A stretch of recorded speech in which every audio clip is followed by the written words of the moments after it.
इस कार्यक्रम के पुण्यार्चक हैं श्री कंवर लाल जी, महावीर प्रसाद जी पाटनी, आर के ग्रुप, मदनगंज, किशनगढ़, राजस्थान।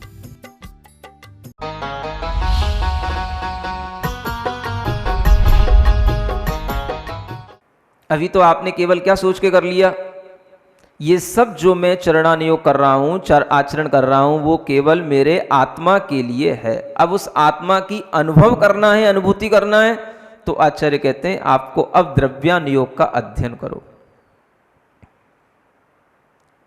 जो आपको आचरण करने में बाहरी आचरण का सहारा लेना पड़ रहा है, उस आचरण को अपने अंतरंग आत्मा के आचरण में ढालो। ये किससे होएगा? ये द्रव्यानुयोग से होएगा। बाह्य आचरण कहीं बाहर बाहर का ना रह जाए, बाह्य आचरण कहीं हमारा आत्मा के परिणामों के साथ तो होते हुए भी आत्म प्रयोजन की सिद्धि न कर पाए, तो उसके लिए क्या करना? आत्म भावना, आत्मा की श्रद्धा, आत्मा का अनुभव, ये सब करने के लिए आपको द्रव्यानुयोग सामने आता है। और जब ये द्रव्यानुयोग आएगा तो ये क्या करेगा? ये जो आप व्यवहार में कर रहे हो, इसका ये निषेध भी करेगा। क्यों करेगा? क्योंकि इसका निषेध किए बिना तुम्हारी बुद्धि वहां लगेगी नहीं, वहां पहुंचेगी नहीं जहां ये द्रव्यानुयोग आपको पहुंचाना चाह रहा है। क्योंकि तुम लगे किसमें हो? लगे किसमें हो? यम नियम का आचरण करने में लगे हो। मेरा ये व्रत है, मेरी ये समितियां हैं, मेरा ये नियम है, मेरा ये तप है, आज मैं ये तप करूंगा, आज मैं इस तरह से इन व्रतों का अच्छे से पालन करूंगा, आज मैं ये समिति का पालन कर रहा हूं। ये सब में जो हमारी बुद्धि लगी हुई है, ये सब हमारे बाह्य आचरण के साथ जुड़ी हुई है। ये हमारा सारा का सारा शुभोपयोग है। अशुभोपयोग से छूट गए आप, शुभोपयोग में आ गए, लेकिन आपके अंदर शुद्ध का उपयोग बनाने के लिए ये भी सब छोड़ो। ये भी सब आपके शरीर के साथ में जुड़ा हुआ, आपकी अपनी शारीरिक चर्या के साथ में जुड़ा हुआ आपका एक आचरण है। इससे भी बड़ा आचरण तब होता है जब आप इन सब क्रियाओं को भी रोक करके केवल आत्मा का ध्यान करो। समझ आ रहा? ये बात के लिए इंटरेस्ट क्रिएट करने का काम करता है द्रव्यानुयोग। शुभोपयोग को छुड़ा करके शुद्धोपयोग में लगाना। मतलब ये नहीं होता कि शुभोपयोग आप छोड़ दो, शुभोपयोग हे हो गया। जो शुभोपयोगी हैं उनको शुद्धोपयोगी में लगाने के कारण से उसे शुभोपयोग को हे भी कहना पड़ता है, व्यवहार को हे भी कहना पड़ता है। तभी वो व्यवहार से अपनी प्रवृत्ति छुड़ा करके अपनी आत्मा के उपयोग में ही अपनी आत्मा का उपयोग लगाता है। मैं कैसा हूं? उपयोग मात्र हूं, चैतन्य मात्र हूं। अपनी आत्मा का ही श्रद्धान ज्ञान आचरण करना, ये जो उपयोग की शुद्धता की परिणति है, ये काम हमें द्रव्यानुयोग के ज्ञान से मिलता है। तो जो लोग केवल द्रव्यानुयोग पढ़ लेते हैं, उन्हें यही सीखने को मिलता है कि शुभोपयोग तो छोड़ दो, शुद्धोपयोग करो। और जो गृहस्थ हैं उनके लिए अभी उनका उपयोग शुभोपयोग कैसे हो गया? अशुभोपयोग तो दिन भर चल रहा है। नहीं, हमको सम्यक दर्शन हो गया इसलिए शुभोपयोग हो गया। तो आप अपने मन में समझ लो कि शुभोपयोग हो गया। अभी शुभोपयोग की सभी प्रकार की प्रवृत्तियां तो आपके अंदर आई नहीं। समीचीन श्रद्धान जैसा व्यवहार का और निश्चय का जैसा होना चाहिए यथा तथ्य वैसा हुआ नहीं।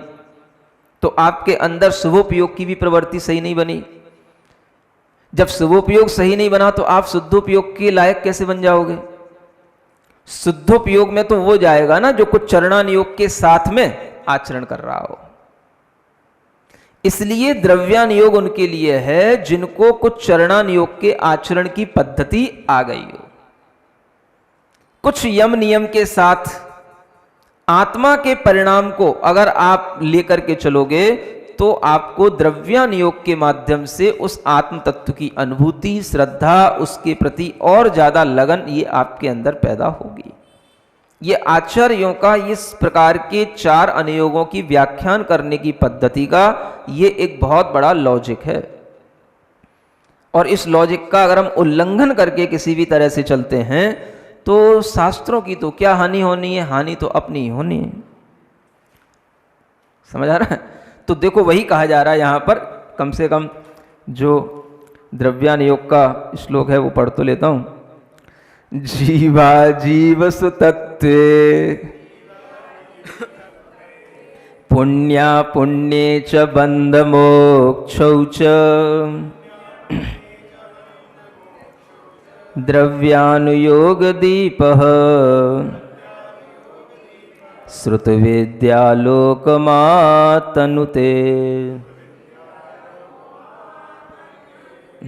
देखो क्या कहते हैं, जीव अजीव सुतत्वे, है ना।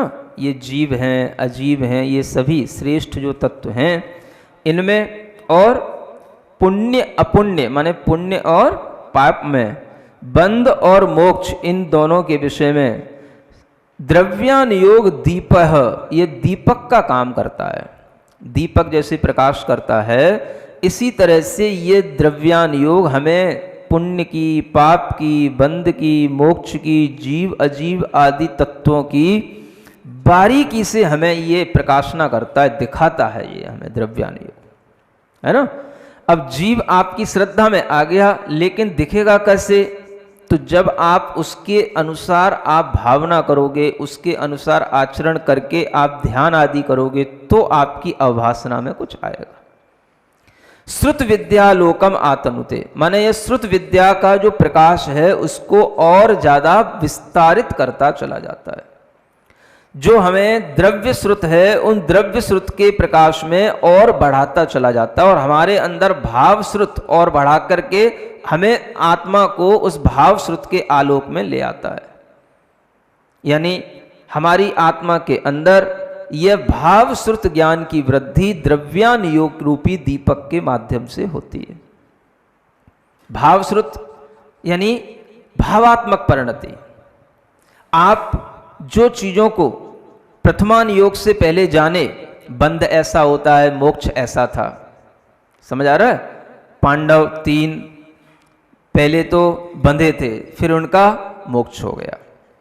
कर्णान योग से हमने जाना, उन्होंने शुक्ल ध्यान किए, इतना उनके अंदर शुक्ल ध्यान की प्रवृत्ति हुई, तब उन्हें केवल ज्ञान हुआ और केवल ज्ञान के साथ उनको मोक्ष हो गया। और वो सभी परिणाम जो शुक्ल ध्यान के, केवल ज्ञान के थे, वो सब उन्होंने प्राप्त किए। चरणान योग से जाना कि देखो उनके अंदर कितना अपने यम और नियम के प्रति दृढ़ता थी कि इतना बड़ा उपसर्ग भी उन्होंने सहा, और उस उपसर्ग में वो उनका शरीर भी जल गया तो भी उस परिसय से, उस तप से वो विचलित नहीं हुए। ये यम और नियम की दृढ़ता जो आत्म परिणामों के साथ जुड़ी रही, ये ही उनके लिए मोक्ष का कारण बनी। फिर द्रव्यान योग से हमने जाना कि उन्होंने इस प्रकार की दृढ़ता में क्या किया, तो अपनी आत्मा के परिणामों को ही साधा। शरीर पर इतना उपसर्ग होते हुए भी, शरीर जलते हुए भी उन्होंने आत्मा के परिणामों में शरीर को नहीं लगाया, अपने उपयोग में शरीर नहीं आने दिया। उपयोग को, जो आत्मा का उपयोग स्वभाव है, उसे शरीर इंद्री आदि के विषय में नहीं जाने दिया, उसे उपयोग को उपयोगी बनाए रखा। इतना शुद्ध उपयोग उन्होंने बनाया, तब जाकर के उन्हें केवल ज्ञान की प्राप्ति हुई। तो आप समझें इन चारों अनुयोगों के माध्यम से कि इनको जीव तत्व के प्रति कितनी श्रद्धा, मोक्ष तत्व की कितनी इनके अंदर दृढ़ता, और बंध को कितने रूप से ये हे, अजीव को किस तरह से ये हे जान रहे हैं। तभी उस उपसर्ग में जलते हुए शरीर की स्थिति में भी तनिक भी उनके अंदर विचलितपना नहीं आया कि मैं इस उपसर्ग को छोड़ करके उठ जाऊं, ये मुझसे सहन नहीं हो रहा है, मैं भाग जाऊं। क्यों नहीं आया? चरणान योग के साथ में द्रव्यान योग भी जुड़ा हुआ था। ये चरणान योग ही तो था जो इतना बड़ा आग लग रही उनके शरीर में, लोहे के आभूषण पहना दिए, फिर भी वह अपने शरीर का भान किए बिना, ये हमारे लिए परिस हैं, ये तो हमारे लिए आभूषण है, शरीर तो जलना है, अजीब है, ये बंध का कारण है, मोक्ष तो इसके राग हटने से ही मिलेगा, ये उनका श्रद्धान है। इसी श्रद्धान के बल से उन्होंने अपनी आत्मा के परिणाम को शरीर में नहीं लगने दिया, बाहर के किसी व्यक्ति में नहीं लगने दिया। ये कौन मुझसे बदला लेने आया, ये कौन मेरे ऊपर उपसर कर रहा है, कौन मुझे जला रहा है, नहीं, कोई नहीं, मेरे कर्म के अलावा मुझे कोई कुछ नहीं दे सकता। बस ये उनका आत्म परिणाम, ये जो जीव तत्व की श्रद्धा, ये उनका मोक्ष तत्व के प्रति जो एक बहुत बड़ा लगाव, यही द्रव्यान योग की पद्धति है। ये द्रव्यान योग के बिना नहीं आता। तो द्रव्यान योग हमें आत्मा के उन सूक्ष्म परिणामों से जोड़ता है, जो परिणाम हमारे लिए आत्मा के ही परिणाम हैं, लेकिन मोह के कारण से हम उन परिणामों को उपलब्ध नहीं होते हैं। जो हमने करणान योग में सुन रखे थे, उनकी भी साधना हमें ये अध्यात्म के रूप में यह द्रव्यान योग आगे बढ़ाने के लिए कराता है। तो अध्यात्म जो होता है, यह हमेशा चरणान योग का सहकारी होता है। अध्यात्म की दृष्टि में जो चीज हेय है, वो चीज चरणान योग की दृष्टि से हेय नहीं है।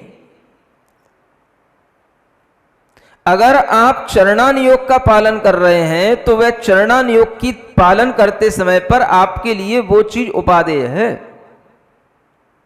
जब आप अध्यात्मनिष्ठ होंगे, तो उस समय चरणान योग की पद्धति को छोड़ करके बैठेंगे, तब आप द्रव्यान योग की पद्धति में आएंगे, तभी आप आध्यात्मिक पद्धति में जो जुड़ेंगे, तब आपके लिए वो चीज हेय हो जाएगी, क्योंकि आपने वो छोड़ने योग्य थी इसलिए छोड़ दिया।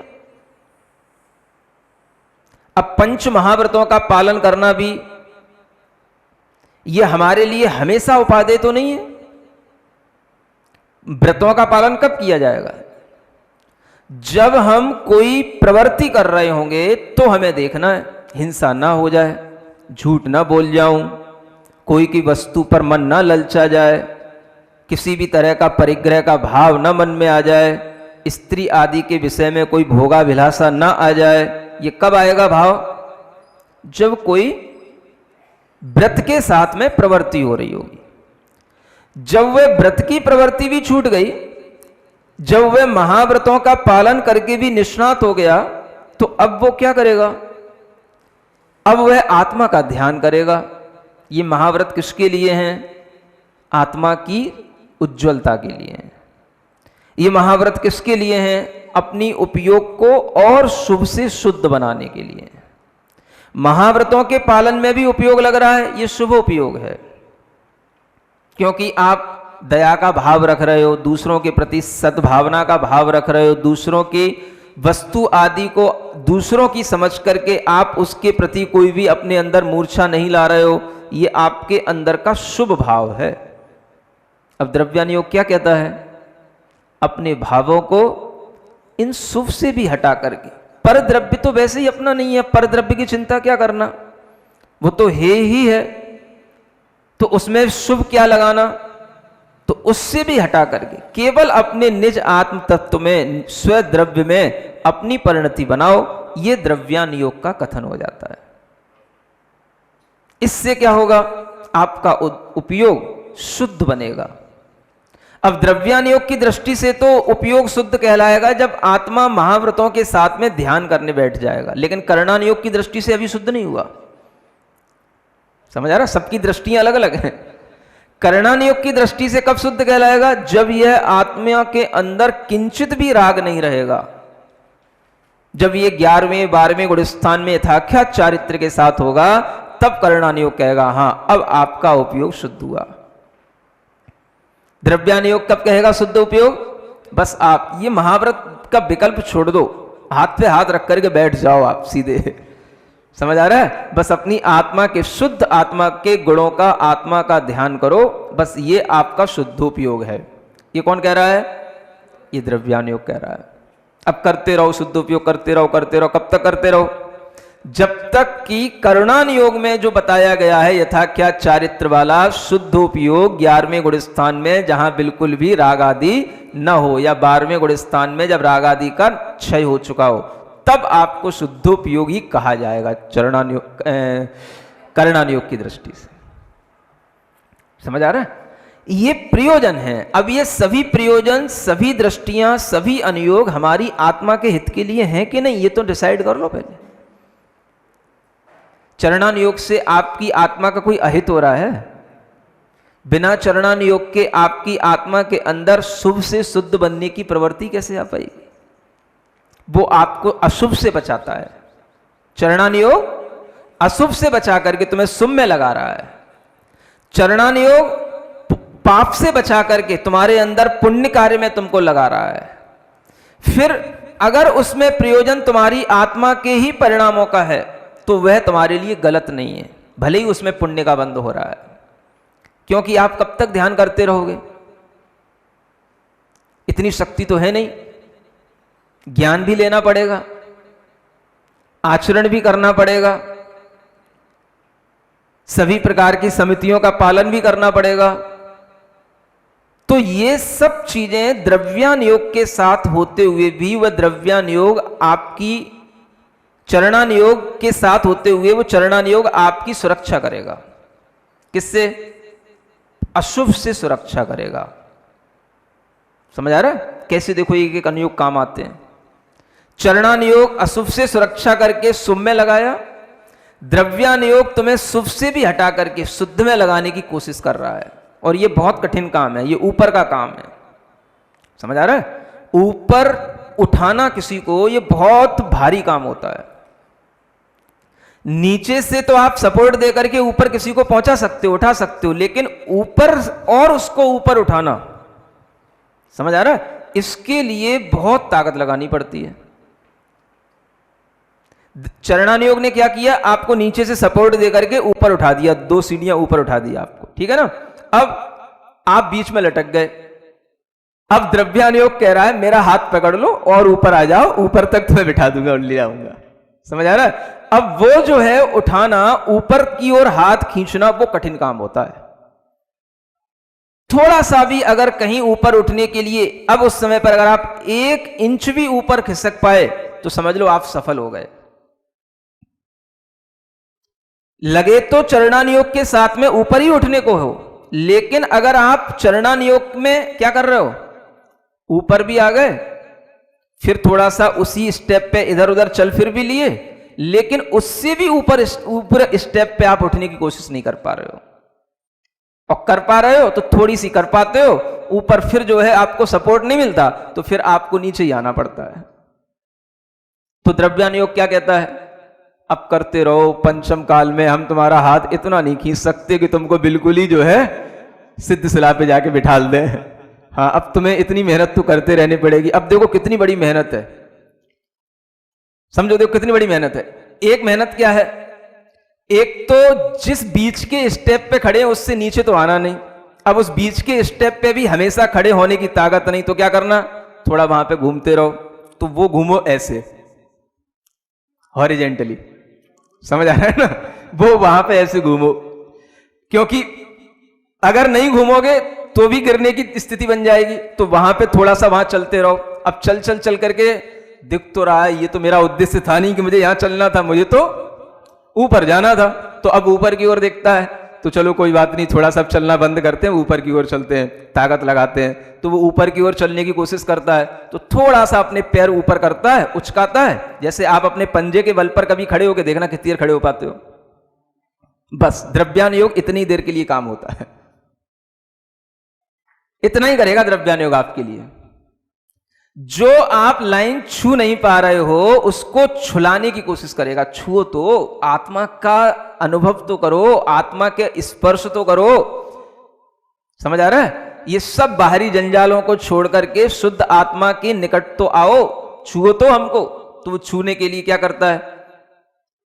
जैसे अपने पंजे के बल पे खड़े होकर के कोई भी बेटा लड़का जो है उस पॉइंट को छूने की कोशिश करता है जो ऊंचाई पर है। समझ आ रहा है? तो वो भी छूता रहता है। तो जितनी देर छू लिया, अब जितनी देर उचक लिया, अब कितनी देर खड़ा रहेगा वहां पे? अब उस पंजे के बल पे ज्यादा देर नहीं खड़ा हो सकता है।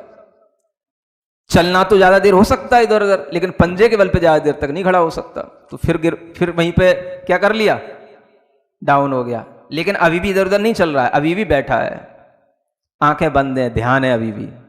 फिर क्या कर रहा है, फिर एक बार फिर कोशिश करता हूं, एक बार और। बिल्कुल वो पॉइंट छूते छूते रह गया था, मजा तो आया था, बड़ी निर्विकल्पता शांति हुई थी, एक बार फिर छूता हूं उसको। समझ आ रहा है? तो फिर छूने की कोशिश करता है, फिर अप्रमत्त होता है, फिर ताकत लगाता है, फिर सब विकल्पों को भूलता है, फिर शुरू करता है। ऐसे करता रहता है। फिर क्या करें, अब भूख लगाई, टाइम हो गया, चलो अब बंद करो। अब ईरिया समिति का पालन करते हुए ऐषणा समिति का पालन करेंगे। क्या करें, इतनी ही ताकत है, इससे ज्यादा कुछ होना ही नहीं है। पंचम काल में से ज्यादा कुछ होना ही नहीं है, बस इतना ही है, बस उसको छूते रहो, रुचि उसकी बनी रहे, स्पर्श उसका करते रहो। क्योंकि तुम इस सेकंड स्टेप पर आए हो तो किस लिए आए हो, यहां घूमने नहीं आए हो, ये इसीलिए आए हो कि इससे ऊपर चलना है। तो समझ आ रहा है? तो पंचम काल में इतना ही होता है। तो द्रव्यान योग आपके लिए बस ऊपर उचकाने का एक इंटरेस्ट क्रिएट करता है और कुछ नहीं करता। लेकिन यही बहुत बड़ी चीज है, इससे ज्यादा कुछ हो नहीं सकता। केवल ज्ञान होना नहीं, सप्तम गुण स्थान से ऊपर उठना नहीं, कितने ही उचक लो, सप्तम गुण स्थान से ऊंचे तो उड़ान होनी नहीं। तो वो सप्तम भी बना रहे, उसके भी भाव छू लें, यही बहुत बड़ी इस पंचम काल की उपलब्धि है। तो ये जो हो रहा है इसी का नाम है शुद्धोपयोग। लेकिन करणान योग शुद्धोपयोग कब कहेगा, जब आप बिल्कुल नीचे का भी जो दूसरा स्टेप था जिस पे आप टिके थे उसको छोड़ करके और बिल्कुल उस स्टेप के निकट आ जाओगे, जहां पर बस अगले ही क्षण आप बैठने वाले हो, उस स्टेप पे पहुंचने वाले हो, तो तब जाकर के करणान योग कहेगा हां अब आप शुद्धोपयोगी हो गए। अब क्या हो गए, अब तो अंतर्मूर्त में केवल ज्ञान होना ही है। समझ आ रहा है ना? तो बस ये है। तो द्रव्यान योग हमारे लिए ऊपर उठाने का काम करता है, लेकिन ऊपर वही उठेंगे जो कम से कम उसके निकट आ गए होंगे शुभोपयोग के माध्यम से। जो अशुभोपयोग में पड़े हैं जमीन पर, वो अगर उचकने की कोशिश करेंगे तो वो वहां कैसे छू पाएंगे जहां से शुभोपयोगी छू पा रहा है। समझ आ रहा है? तो वो जो है, जो अशुभोपयोगी हैं, जो जमीन पे पड़े हैं, वो जमीन पे अभी घूम रहे हैं चारों ओर विषय कसायों में, वो डायरेक्ट शुद्धोपयोगी बनने की कोशिश करते हैं। समझ आ रहा है? तो आचार्य कहते हैं आप गलती कर रहे हो, लेकिन मानते ही नहीं है, क्या करें, कौन समझाए। उन्हें जो समझाने वाले मिले उनकी उन्होंने समझ ली, अब वो किसी की समझना नहीं चाहते। बोले जो हमें समझना था उसको हमने समझ लिया, अब क्या कर सकते, समझ लिया तो समझ लिया। अब किसी के कोई हथौड़ा तो है ही नहीं कि कहीं पे मार दो और जो है वो सब चीजें वो टूट जाएं, छूट जाएं। अब जब तुम्हारी काल लब्धि आएगी समझ आएगा, आ जाएगा, क्या कर सकते हैं।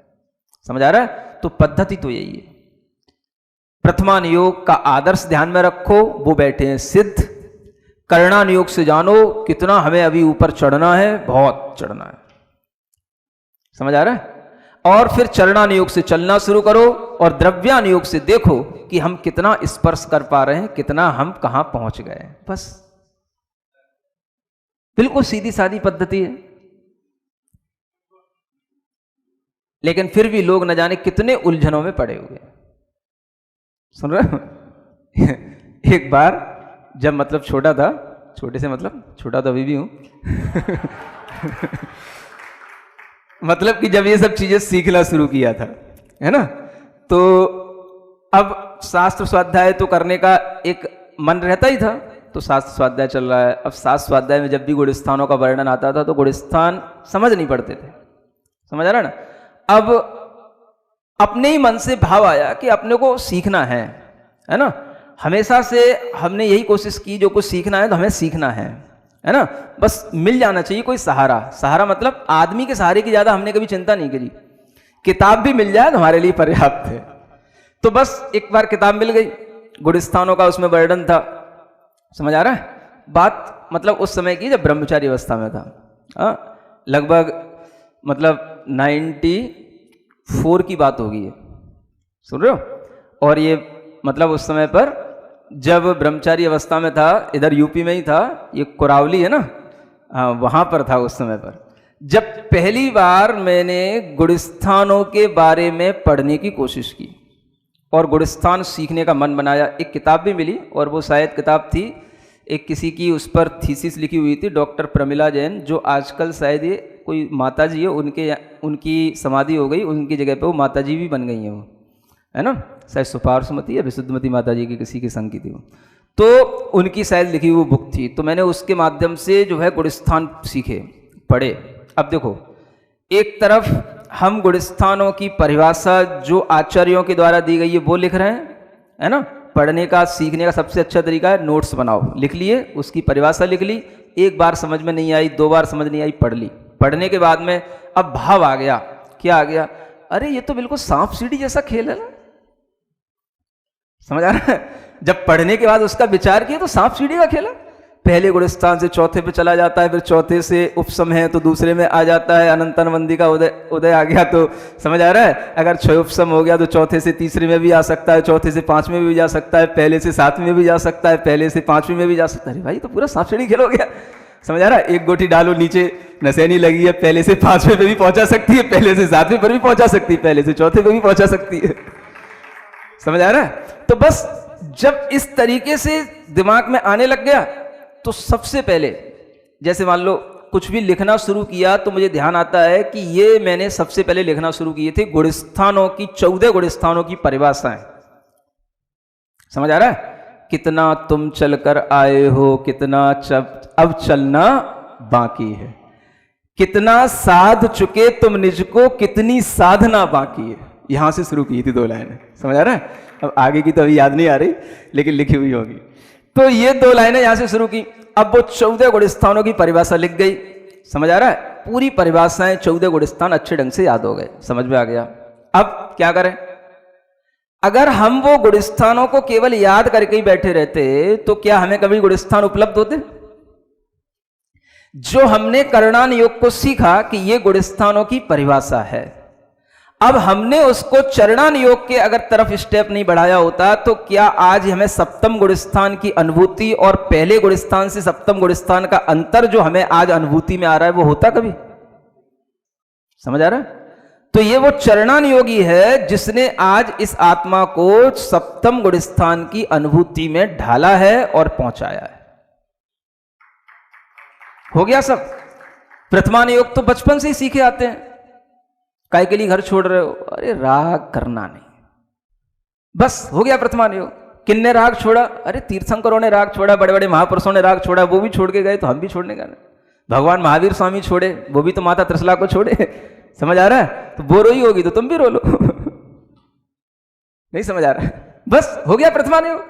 करणान योग क्या हो गया, ये सीख लिया अपन ने। ये 14 गुणस्थान है, बड़े सूक्ष्म है भाई, लेकिन फिर भी ठीक है, इतना समझ में आ गया क्या करना है, क्या करना बाकी है। अब क्या करना, अब चरणान योग की पद्धति अपनाओ। फिर क्या करो, अब चरणान योग में 20 साल हो गए, कब तक चरणान योग करते रहोगे, निष्णात हो गए, तो अब क्या करना, अब ध्यान में मन तो लगना ही चाहिए। बस अगर मन लग रहा है तो बस द्रव्यान योग को छू रहे हो। 4 अनुयोग हो गए, सम्यक ज्ञान का फल यही है और कुछ नहीं है, समझ आ रहा है। इसी तरह से जो व्यक्ति अपनी मानसिकता बनाएगा उसी का इस पंचम काल में हित होगा, उसी का कल्याण होगा, है ना। बोलो महावीर भगवान की। रत्न करंडक श्रावकाचार्य ग्रंथराज में सम्यक ज्ञान का वर्णन पूर्ण हो चुका है। अब सम्यक चारित्र का वर्णन प्रारंभ होता है। सम्यक दर्शन और सम्यक ज्ञान के बाद ही चारित्र को धारण किया जाता है। सम्यक चारित्र की प्रवृत्ति समीचीन तभी होती है जब हमारे अंदर वस्तु तत्व का सही श्रद्धान हो, सही ज्ञान हो। क्योंकि समीचीन ज्ञान और समीचीन विश्वास के बिना हम अगर कुछ भी प्रवृत्ति करेंगे किसी भी रास्ते पर चलेंगे तो हम कभी भी ठिकाने तक पहुंच नहीं पाएंगे। किसी भी मंजिल को प्राप्त करने के लिए मार्ग पर चला जाता है, और मार्ग पर चलने के लिए विश्वास और ज्ञान होना बहुत ज़रूरी है। ये बातें सीखने के बाद ही हम सम्यक चारित्र की महत्ता को समझ पाएंगे। सम्यक चारित्र का वर्णन प्रारंभ करने से पहले यही कथन किया जा रहा है, और 2 छंदों के माध्यम से सम्यक चारित्र क्यों लिया जाता है, उसकी क्या उपादेयता है, क्या उसके लिए ग्रहण करने का हेतु है, यह यहाँ पर बताया जाता है। मोहतिमरापहरणे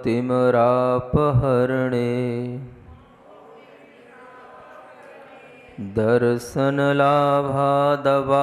संज्ञानः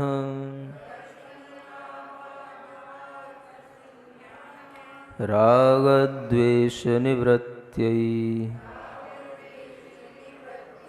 चरणं प्रतिपद्यते साधुः। पढ़े। मोहतिमिरापहरणे दर्शनलाभादवाप्त संज्ञानः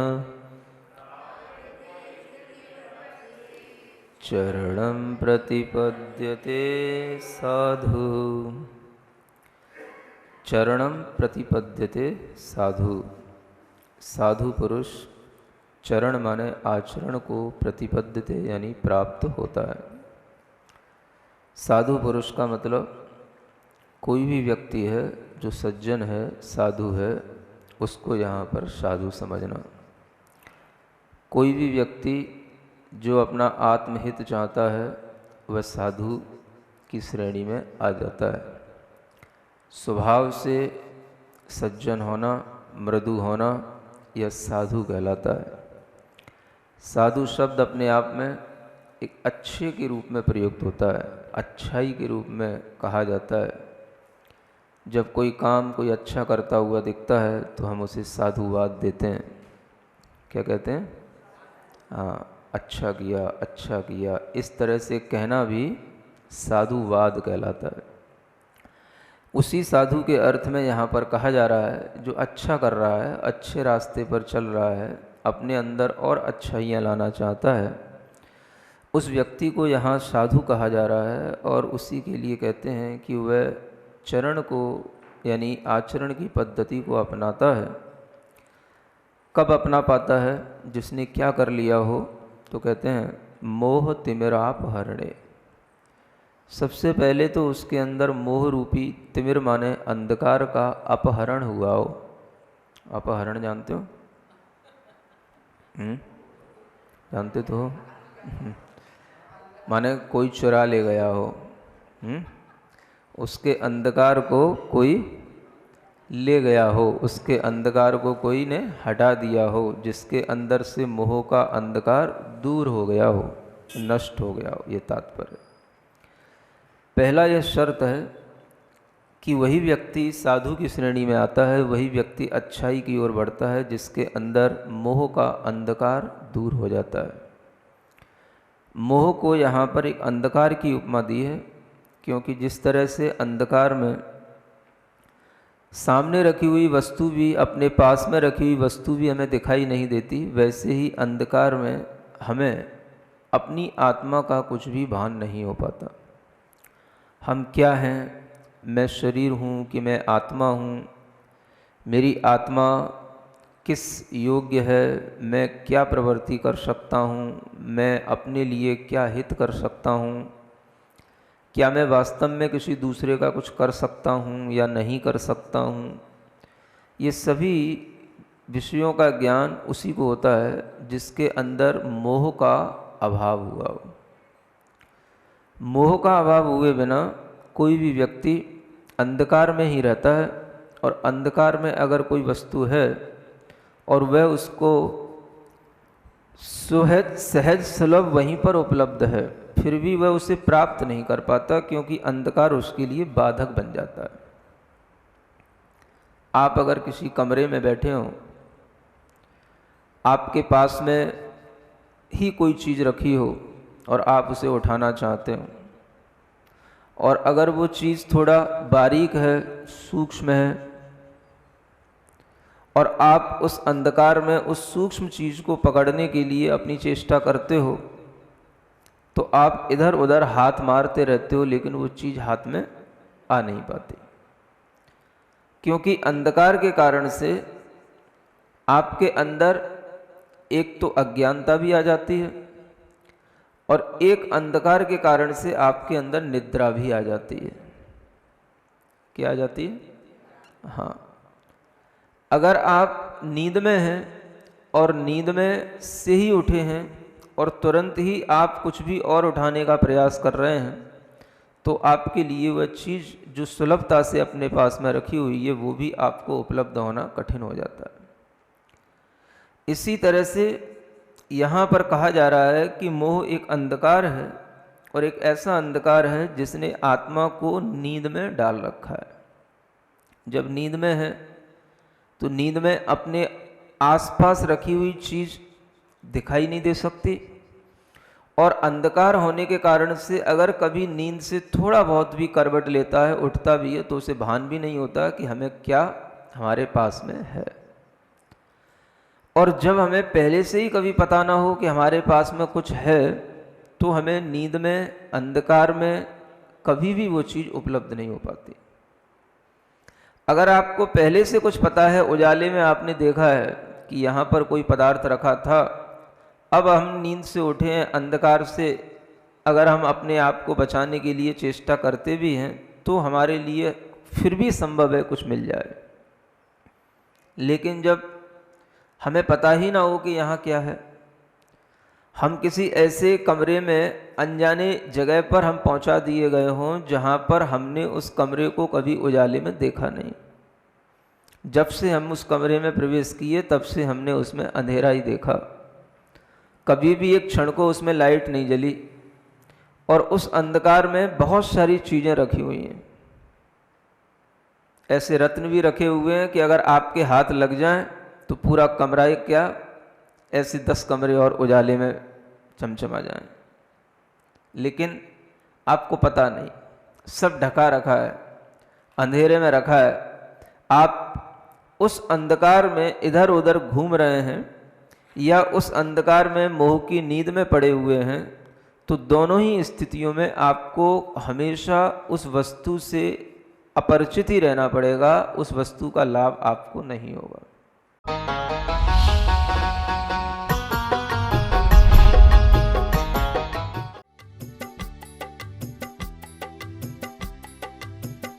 इस कार्यक्रम के पुण्यार्चक थे श्री कंवर लाल जी, महावीर प्रसाद जी पाटनी, आर के ग्रुप, मदनगंज, किशनगढ़, राजस्थान।